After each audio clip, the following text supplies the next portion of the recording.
Flock Safety is the leading safety technology platform, helping communities thrive by taking a proactive approach to crime prevention and security.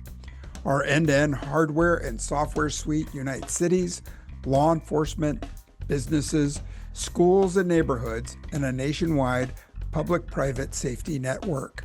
For more information, visit flocksafety.com.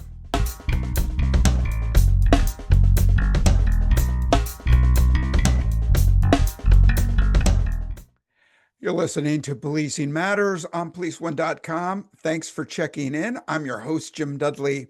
And if you haven't yet, make sure to check out our video and graphics of this episode on the Police One YouTube channel.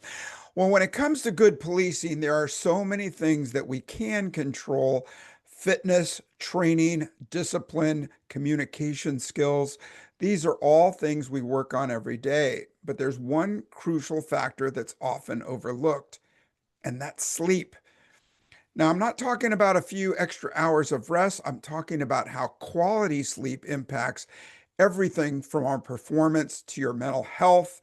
It's something that we may not have a lot of control over, but we can learn to manage it better. Today's guest, Dr. Leah Kaylor, is a sleep specialist and author of the brand new book, If Sleep Were a Drug, Why Sleep is the Ultimate Advantage, No Prescription Required.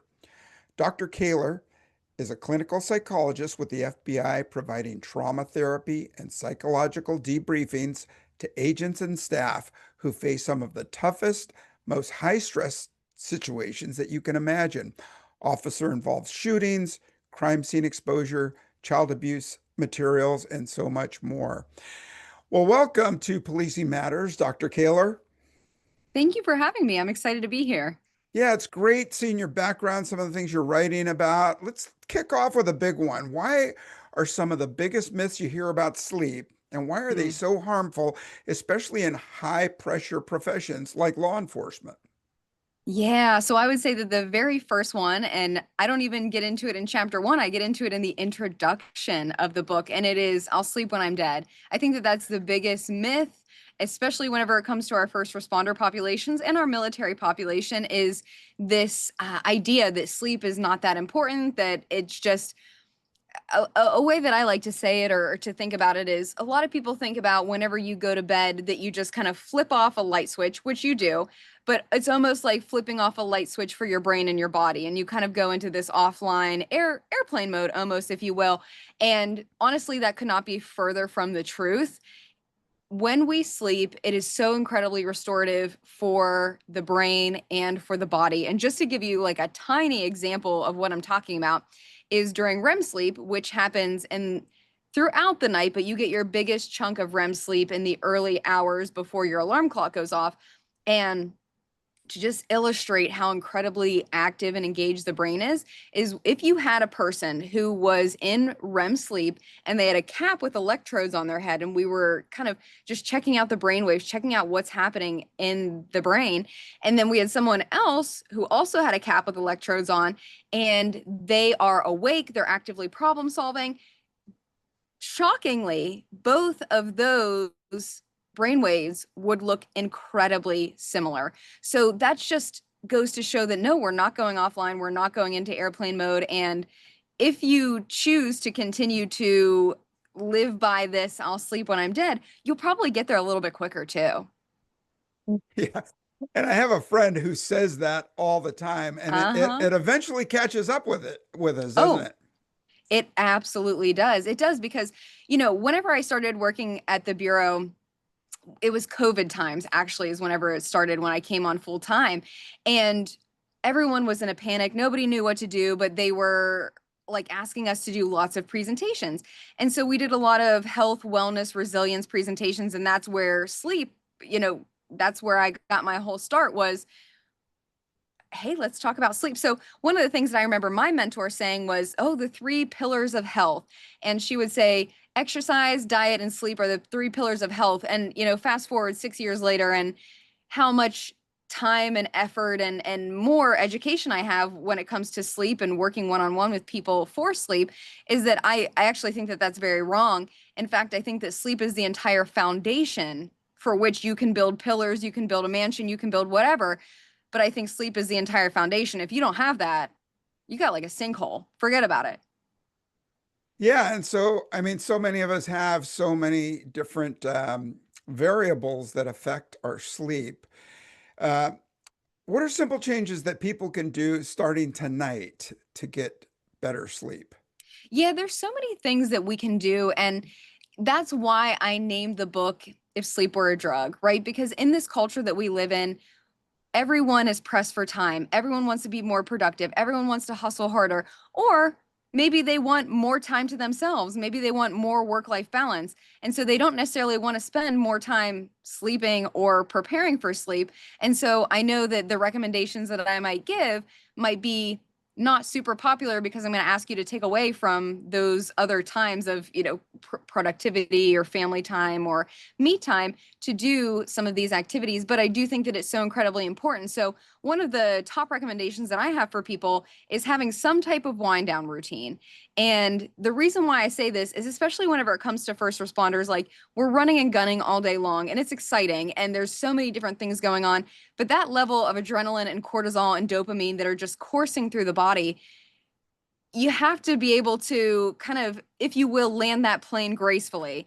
Like think of it as an airplane, not a helicopter. You are up here at 30,000 feet, you're running, gunning, you're doing all of your things. You can't just expect to fall face first into bed and fall asleep because some people will, and that's more so a sign of sleep deprivation or excessive sleepiness. But you really need to transition and kind of, like I said, land that plane very gracefully and slow down so that you can go into light stage sleep and then gracefully move down into deep stage sleep. Because yeah, we're not meant to just kind of crash like we've been hit with a tranquilizer. It does have to be this nice, smooth transition. And so it doesn't have to be long. It doesn't have to be super involved, but that looks like slowing down. And so I know, again, people aren't going to love this suggestion, but getting away from screens, right? Because even though screens, and this has been, screens have historically been like the villain, and blue light is a problem. There's no doubt about it. Blue light is the same wavelength as sunlight. And so how do we know when we're supposed to be awake? The sun is up because we're kind of wired the same way as our caveman ancestors. And how do we know when it's time to go to bed? Well, the sun went down. But again, remember, we have all these artificial lights, we have screens, we have all kinds of things that are projecting this blue light. And so it's very confusing for the body now that we have created electricity that you can have daylight anytime that you need to. And so one of the things that I'll recommend for people, and this is simple, easy, and free, dim your lights in your environment when it gets closer to bedtime. And that is starting to mimic and strengthen the circadian rhythm of, okay, it's time to start winding down for bed. So that's one of the things that I recommend for people. But part of the wind down routine, I also don't necessarily recommend screens because the things that are on screens, whether that is going to be TV, and it's a spectrum. I think that TV is maybe a little bit less engaging compared to some social media, compared to gaming, various different things like that. And the reason why I say that blue light has historically been the villain is the story is much bigger than that, is what we're realizing. And with it is, well, how are you actually engaging with that blue light? How are you actually engaging with that screen? So like I said, some things like maybe watching a TV show that you've seen 10 times before, your favorite episode of Office or Scrubs, maybe that's a little bit more passive, a little bit less cognitively interesting for the brain. Whereas if you are in the middle of video gaming or you are getting in like a very heated social media debate or something, those things are meant to be addicting. They're meant to produce dopamine. And dopamine is this reward, pleasure, keep coming back chemical. And so the reason why I don't recommend this as part of your wind down routine is because that's how we kind of get sucked into this black hole of, how the hell did it end up to be 2 o'clock in the morning again? Like, how did this happen? Well, very easily, because these things are meant to be addicting and your brain likes it. And sleep, while it has insane benefits, it cannot compete with dopamine right here, right now. Mm. So those are the few things. One another huge thing, and this should be relatively simple and easy, but it's kind of not really that intuitive, I find. So I do tons of sleep lectures. I love going and talking to a group about sleep, and I'll have a whiteboard with me. And in the middle of my whiteboard, I will write the word bed. And then I'll ask people, what are all the things that you're doing in bed? And, I sort of get some like funny looks and like some giggles and like, what is she asking me? And eventually people start to answer. And normally it is watching TV, reading a book, talking to a partner, going on social media. Sometimes people are doing homework or they're paying their bills. They're doing all kinds of different things in bed. And when we do this, and I'll have bed in the middle of my whiteboard, and then I'll write all of those things. So reading, and I'll draw a line to it, or watching TV, and I'll draw a line to it. And then I'll ask people, okay, so how strong is the association between bed and sleep? And ironically, people often forget to tell me sleep when I ask what they're doing in bed, Mhm. interestingly enough. So I ask, okay, well, how strong is this association between bed and sleep? And when you see it visually, it's like, oh, not that strong. So we have a saying, it's called the three S's. So those are the only things that you should be doing in bed: sleep, sex, and sickness.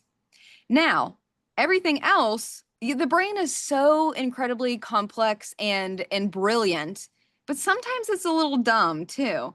And so when you are in bed and you are talking to your partner and you're watching Netflix and you're reading a book and you're doing this and you're paying your bills, when you're doing all these different things, you're sometimes people are eating in their bed. The brain now knows this space as a multi-purpose space. So when it gets into bed, it's like, oh, I have a menu of all kinds of cool things that I can do. And, sleep again has a hard time competing.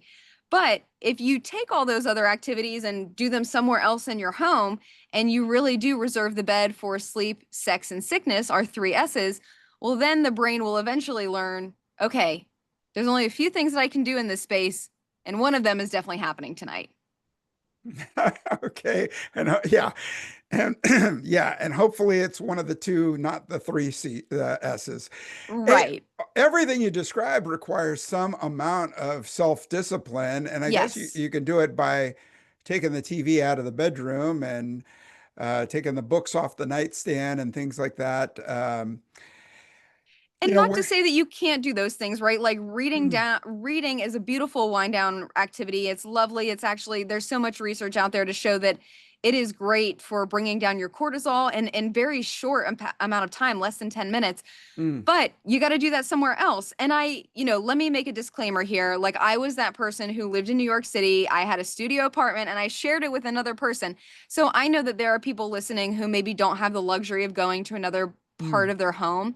And yeah. so what I would say to you is try your best to reserve the bed for just sleep, sex, and sickness. I hope that you have a couch or maybe a little desk area. And I hope that that's where you can try to separate some of these things. And I would say, even if you can have a visual separator, so maybe some type of like cloth or like accordion, like piece of art or something that can kind of separate the workspace from the bed, that would be a nice way to also kind of give the brain a little bit of distinction and separation. But I know that there are going to be people out there who are like, well, I simply can't do that. So that's a recommendation for them. But yes, there's going to have to be some self-discipline. And again, that's why I called it If Sleep Were a Drug, because if you could bottle it and take it in a capsule, well, my God, who wouldn't want that? But we Yeah, can't. and we are doing that, right? So we all know about the effects of alcohol, how we shouldn't be imbibing just before bedtime or leading up to bedtime. And a lot of officers during the day will reach for an energy drink. And if Mm-hmm. you are working a night shift or odd hours and you're drinking energy drinks to stay awake, at some point we've got to, wean down from those, or as you say, land that plane from 30,000 feet, not drop it from a helicopter. What kinds of medications? So, sometimes if we've got some pain and we're going to take some pain meds before bed, those really strong ones tend to have caffeine in them, don't they? So, what kind of quick fixes can actually be helpful, and when do they start to backfire? So I think that there's a lot of different things there that you asked about. And I think that it's important that we talk about caffeine and then we can kind of go from there because you touched upon alcohol, you touched upon medication. So that's like a very multi-layered question that you just asked me. So first and foremost, yes, caffeine is oftentimes a lifeline whenever it comes to first responders because we have this I'll sleep when I'm dead attitude. We're pushing through, we're working long hours, or you show up at a scene and you think, oh, I hope this is a quick one. It ain't. And so there are just times where you do have to keep pushing through, and caffeine is what it is that will help you to push through. Now, whenever it comes to caffeine, I think it's really important that I love talking about the science behind things. So let me like get a prop for a second. Okay. So the reason why caffeine is a problem because the timing, we have to time it right. So a lot of times people like to roll out of bed and then they have their coffee pot literally on their nightstand.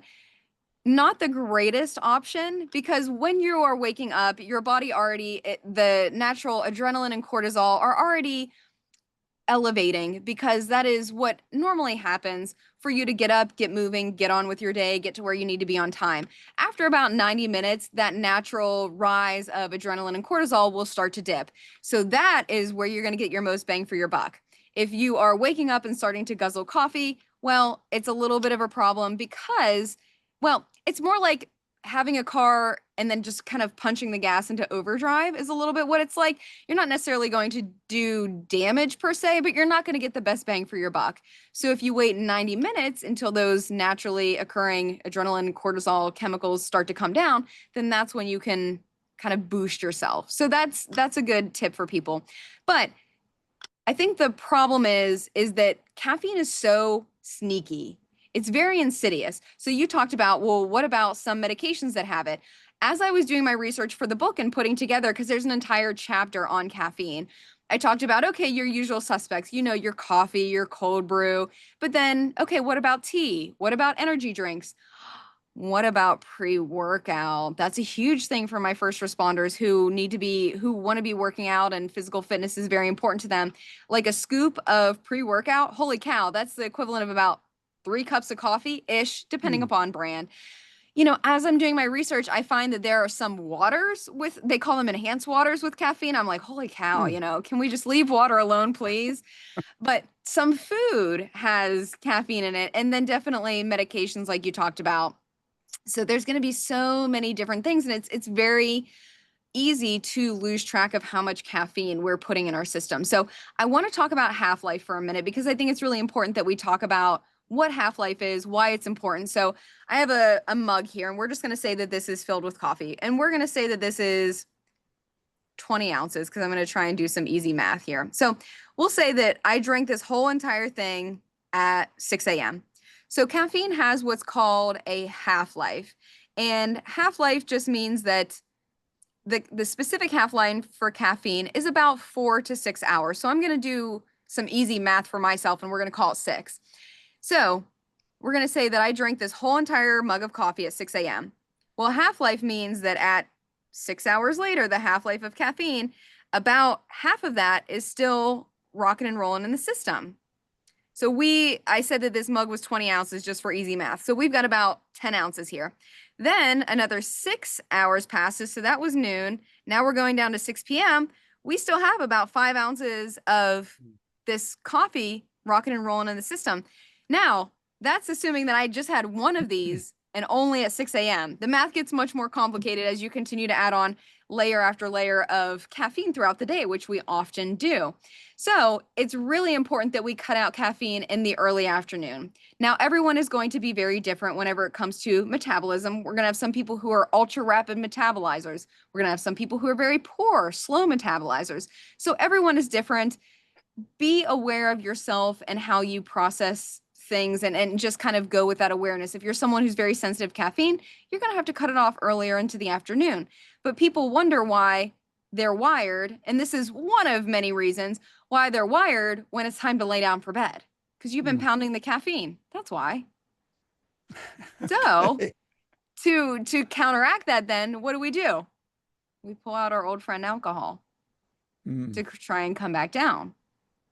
And so this is a huge thing within our first responder community is we've had a hard day. we need to just relax. We need to chill out. We just need to get rid of this tension. And so alcohol is often the go-to. Well, alcohol, is also going to be working in the opposite direction of caffeine because they're different, they're opposites. So caffeine is going to be amping you up. It's a stimulant. It's bringing you up. But now, if you want to come back down and you've had too much caffeine in your system, well, the way that we often fix that, not saying that it's correct, but the way that we often fix that is we reach for alcohol. And so alcohol is a depressant. It's going to slow down the communication between the neurons. It is not going to put you into a state of sleep. It is going to put you into a mild form of sedation, if you will. Mm. As we metabolize that alcohol, then it starts to turn into a little bit of a stimulant. So our sleep is very light. It's very fragmented. Sounds that you would normally just completely sleep through, like a creaky floorboard, now are going to be very disruptive to you, even maybe fully waking you up, but more so what we call micro awakenings or micro arousals. But interestingly enough, alcohol is one of the most powerful suppressors of REM sleep. And REM is where we do our emotional calibration. REM is where we heal from those very traumatic, upsetting calls that we've just experienced that day. So alcohol may feel like it's helping you fall asleep, but it's doing a very big disservice to your sleep. So I'm going to stop there because I'm super verbose. I'm gonna stop there for a second and see what you have to say. Yeah, so officers often work shift work, right? I worked midnights my first couple of years in the department. Sometimes they're rotating schedules. Those can really mess you up. Is it better to reset? So if I'm working at midnights and I'm sleeping during the day and I go to work, 5, 6 p.m., and then I get my 3 days off, should I go back to my regular, sleep schedule of sleeping at night and waking during the day, or should I try to maintain that schedule? I can just see all kinds of problems with either one. This is such a challenge, right? Whenever it comes to shift work, this is definitely like the trickiest questions that I get. So I would say if you are someone who is on that particular shift, like you said, starting at 6 p.m., if this is something that you know after your 3 days off that you're going to go back to that same shift, that's one story. If you are going to be changing to a different shift, then I feel like that's another story. So if you're staying with that same shift, we never, okay, let me back up a little bit. I talked about our caveman ancestors just a few minutes ago, and I'm going to bring them back because we can never get away from them. They knew it was time to be awake when the sun came up, and they knew it was time to go to bed when the sun went down. But now with shift work, and again, like the invention of electricity, it's just allowed us to work around the clock and kind of just disregard these natural light wake or light dark cycles that are naturally happening.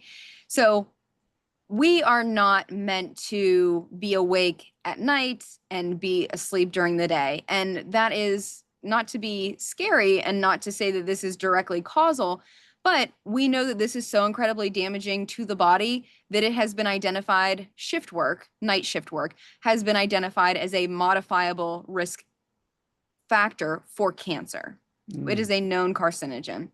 So I would say, first and foremost, and I know a lot of people can't get away from this, but my first suggestion to you is as early as you can possibly get off shift work, please do so just for your future health and your well-being.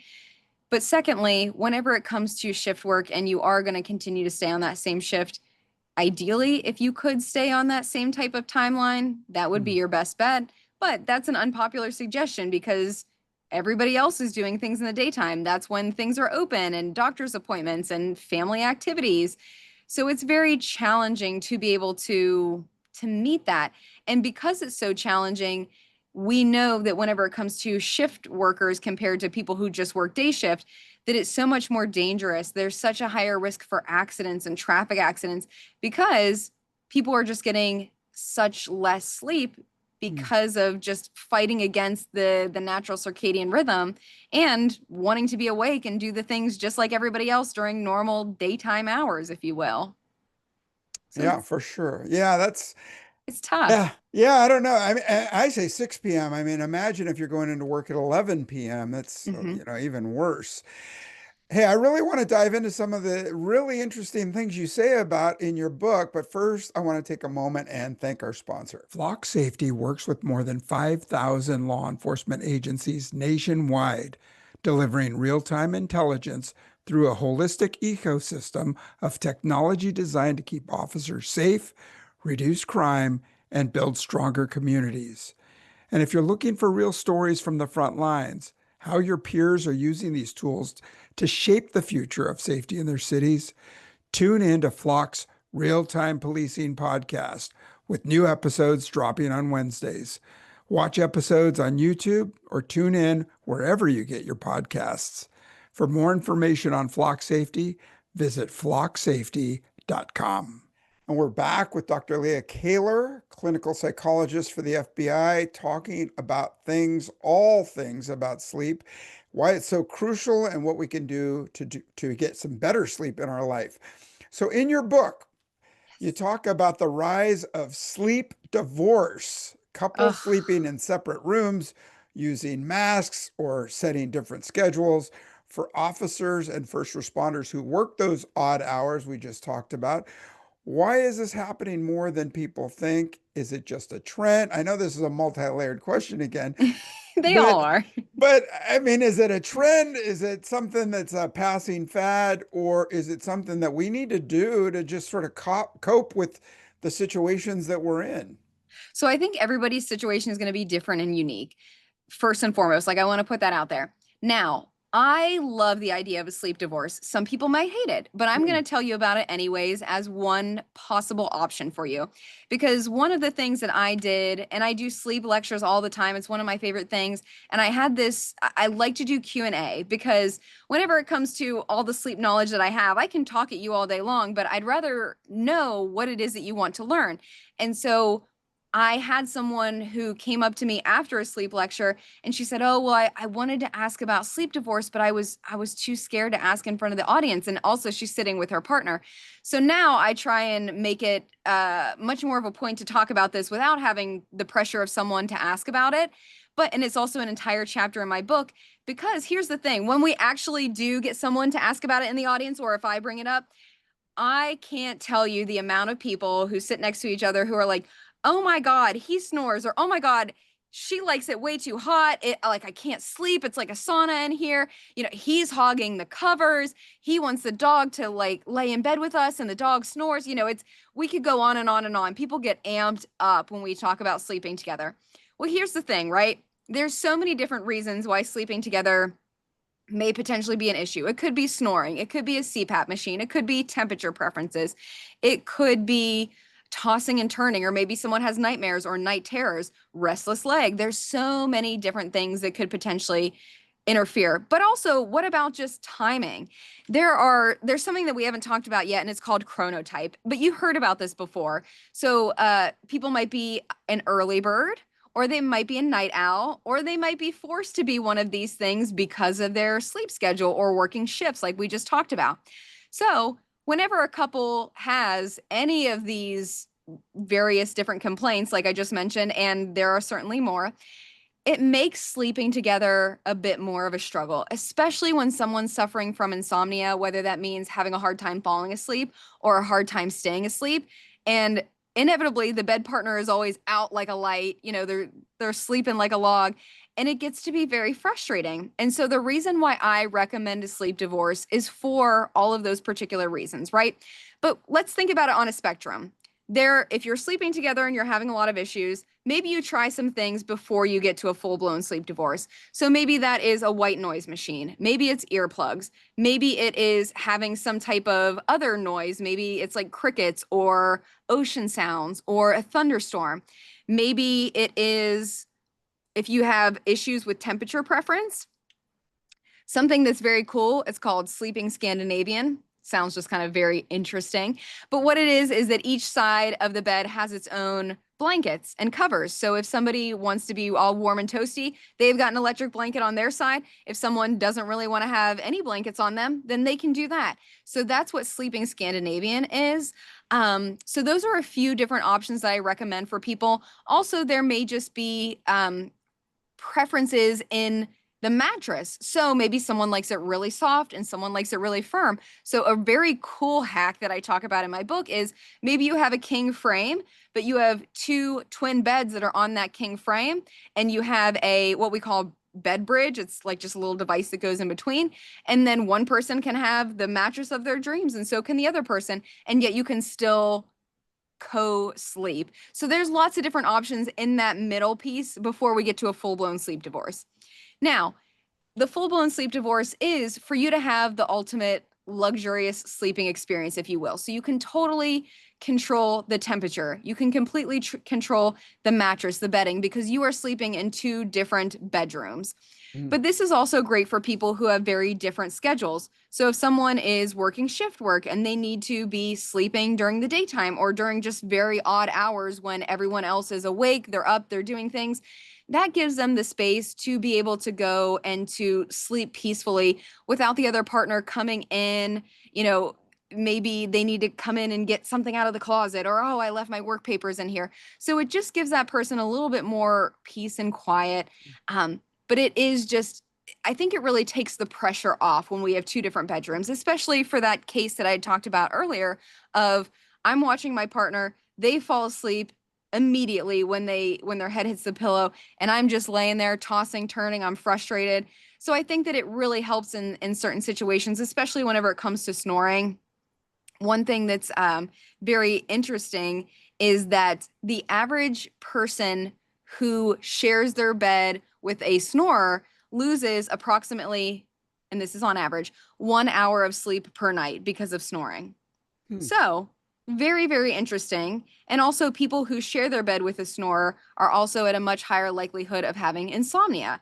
So, it's not about relationship problems. It's not about intimacy problems. It's about prioritizing your sleep and your partner's sleep so that you can show up the next day as your best self and prioritize the relationship in a different way. Maybe you stay in the same bed until it's time to part ways, or maybe you prioritize date night or having morning coffee together.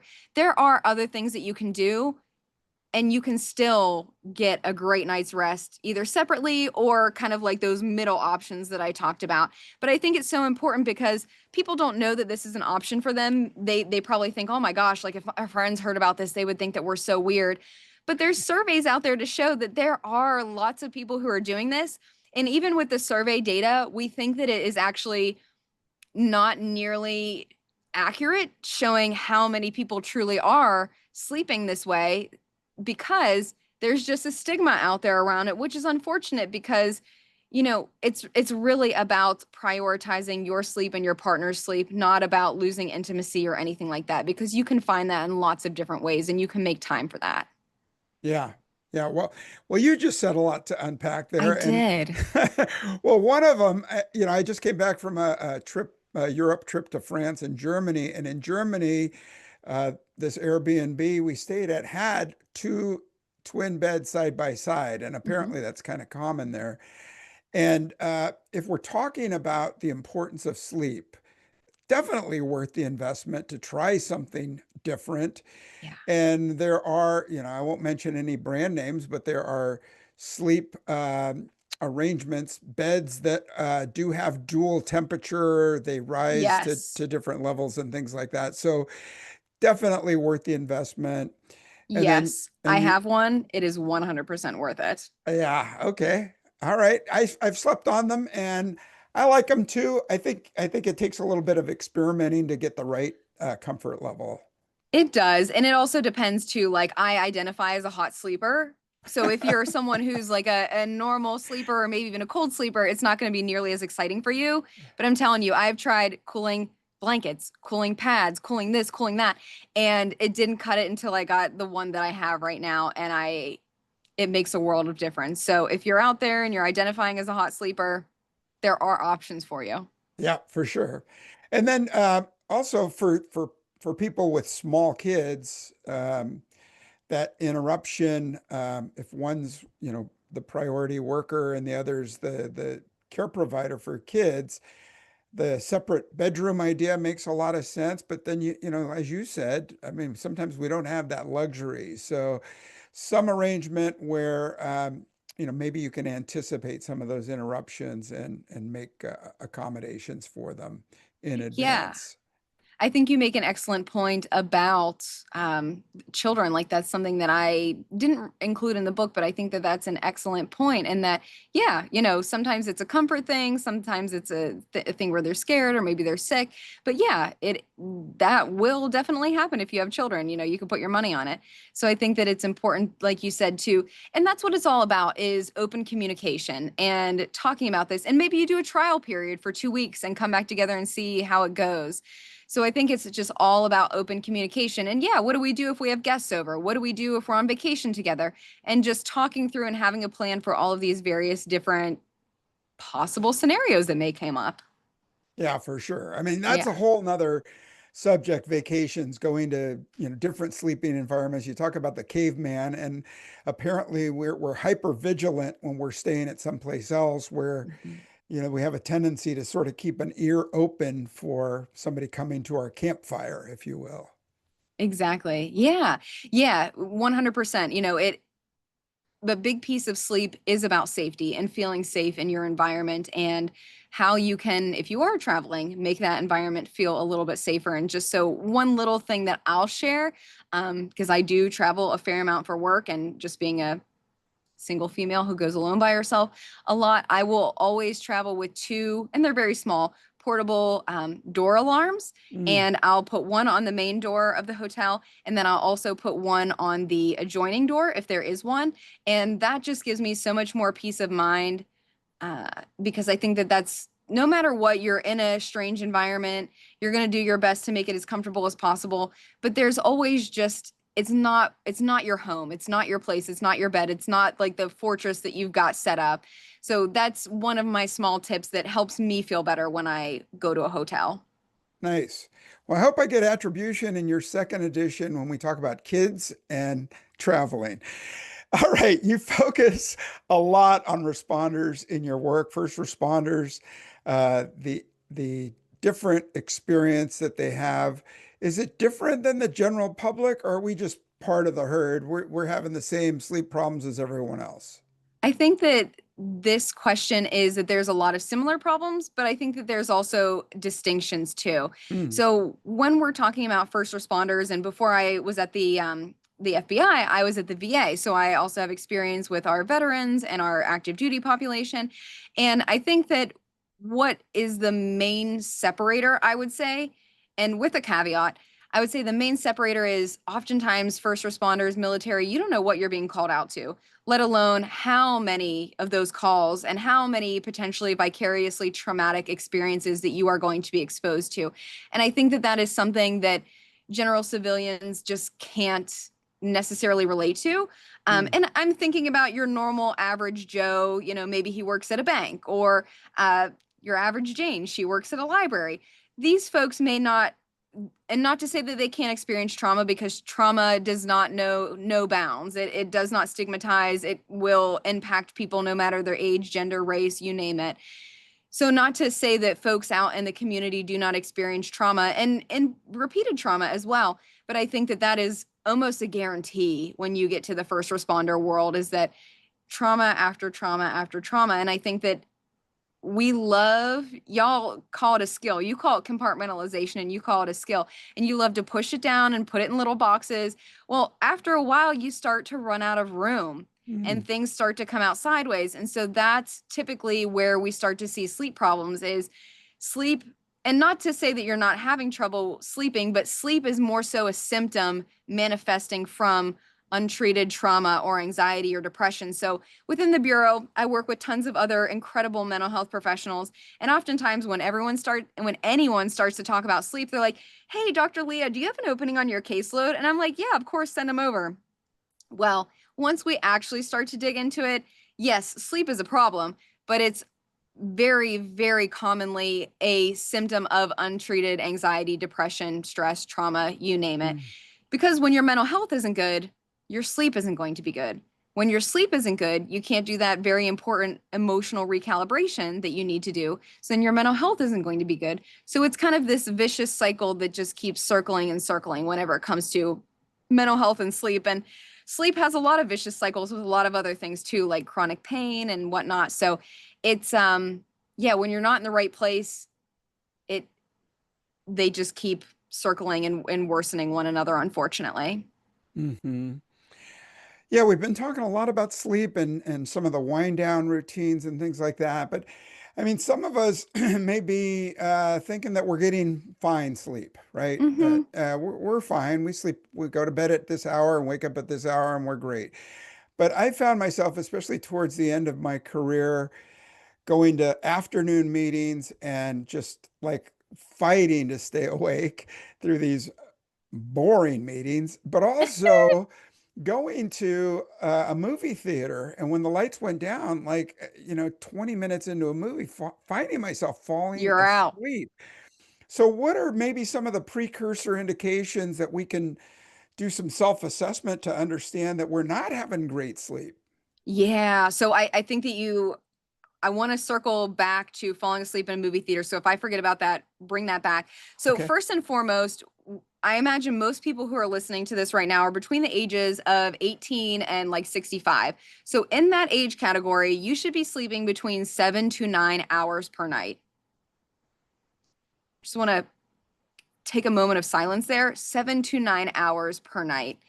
When I go and do my sleep lectures, I like to have fun. I like to ask people to raise their hands if they slept 9 hours per night. I usually get no hands. 8 hours, 7 hours, 6 hours, less than six. Less than six is where I normally have my biggest population. Mm. Now, I will ask people, well, what is the definition of sleep deprivation? People are kind of confused. They're not really sure, but they think of like more extreme circumstances, being awake for 24 hours, 48 hours, so on and so forth. But what the definition of sleep deprivation actually is getting consistently getting less than 7 hours of sleep per night. Wow. And I think that that's a shocker for most people, that that is the definition of sleep deprivation, is getting less than 7 hours of sleep per night. And I think that in my book, I specifically mention sleep deprivation a lot. I use that term because I think that a lot of people don't identify as that. They don't think that they are. They think they're doing just fine. And here's the real kicker. Whenever it comes to research and research on people who are sleeping very poorly and chronically sleep deprived, that they think that they're doing just fine. But then the research, when we put them into a lab and we ask them to do like memory things or cognitive things, they are not doing just fine. And so that's the problem, is that the research tells us objectively, no, you are not doing just fine. But subjectively, they think, I'm doing great. I'm Hmm. fine. And after such a period of time like this, that starts to become the new normal. That's a problem. Now, when you are consistently not giving your body enough time to sleep, it wants to take sleep into its own hands. And that's where you're talking about these, we call them micro sleeps. So oftentimes this happens when we're on the road too, when we are sleepy behind the wheel and you just close your eyes for a second. Very dangerous. Ooh, yeah. Very dangerous. Like you said, struggling to stay awake in meetings, struggling to stay awake at the movie theater. So I think that that's one element of it, but I want to circle to another element. There will be some people who do give themselves enough time to be in bed all night long. So maybe they're saying, I don't know what the deal is. I am so exhausted, and yet I'm in bed, sleeping for 7 hours a night, 8 hours. What is the freaking deal? Well, here's what the deal might be. One of the biggest problems within our first responder population is undiagnosed obstructive sleep apnea. Mm. So, obstructive sleep apnea, just in the most layman terms possible, when you are laying down, and this is your airway with my hands here, your airway will narrow. Your muscles relax in your throat, your tongue relaxes, and it kind of like falls back a little bit. And the more narrow that this airway becomes, it's harder for that air to move through. So that's where you're going to hear snoring. Now, obstructive sleep apnea, we normally think of this quintessential person who's maybe overweight, they've got a big neck, they're snoring like a chainsaw. That's not, yes, that person probably does have obstructive sleep apnea, but that's not normally, like, there are lots of other healthy, very physically fit people. Even children can have obstructive sleep apnea. So it's important to, there's lots of red flags, and I have 3 chapters on obstructive sleep apnea in my book because it's such a major problem that's undiagnosed in the first responder population. But what's very, very dangerous about obstructive sleep apnea is sometimes that airway closes off completely. Well, newsflash, we need air. The brain needs air, the brain needs oxygen. And when it doesn't get that, the brain starts to panic because it needs oxygen. So what it does is it has either a micro arousal where it's enough to wake you up very lightly to get the airway open to start breathing again. So that's where you'll hear some of those gasps or choking type sounds, Mhm. or it may wake you up completely. Now, let's just say, for example, someone has mild obstructive sleep apnea. And mild can be, I'm going to give you an example again, an easy math example of 10 what we call events per night. And that could be an apnea where the airway is completely closed, or a hypopnea where the airway is blocked off, but it's not completely closed. So a person with obstructive sleep apnea, mild in this particular example, we're going to say has 10 events per night. So they may be sleeping all night long and they may be having a lot of those micro awakenings, but they're wondering, well, why the heck am I so sleepy during the daytime? Why do I just go sit down to read the newspaper and I'm out like a light? Well, imagine how incredibly disruptive it is if you lay down at 10 p.m., say. From 10 p.m. to 11 p.m., I'm going to sneak into your room and I'm going to try and wake you up 10 times, just very lightly. I'm just going to poke you. Imagine how freaking annoying that would be. Then from 11 p.m. to midnight, I'm going to come in and I'm going to try and lightly wake you up 10 more times. Then from midnight to 1, I'm going to do the same thing all the way until you decide to wake up. That is so disruptive to deep restorative sleep. So yes, you may be sleeping the whole night, but it's going to be very light. It's going to be shallow. It's not going to be this deep restorative sleep that you need. And so that's what the problem is that the person oftentimes doesn't know. So whenever it comes to obstructive sleep apnea, oftentimes it is a bed partner who says, "Oh my God, you're snoring like a chainsaw. You need to go talk to a doctor." Or it's colleagues in the daytime who are like, "Hey, wake up. You can't be falling asleep during this meeting. You know, people are watching." If that is normally how people end up going to speak to a doctor and then eventually talking about obstructive sleep apnea. So that is normally how it is diagnosed, is friends and family members who are saying, "Hey buddy, there's something wrong. You got to do something about this." So I just want to put that out there because it is such a public health crisis that can easily be addressed, but it and through various different methods depending upon if you're mild, moderate, or severe. And a sleep study can tell you that. But it's just so important that if you suspect that you might have obstructive sleep apnea, or if you know that you do and you're not wearing your CPAP machine or you're not doing your treatments, that is going to be doing yourself and your future health such an incredible disservice. Yeah, for sure. Hey, mindful of your time, your valuable insight, incredibly valuable. I mean, it's so important for first responders and their families to get good sleep, and the rest of the day and your performance is all affected by it. Thank you so much for what you do and for your advice today. Thank you so much. It is my pleasure to be here. If you like what you heard and you want to hear more, my book is absolutely jam-packed with little tips like this. So it is called If Sleep Were a Drug, and it will be available on October the 1st, 2025.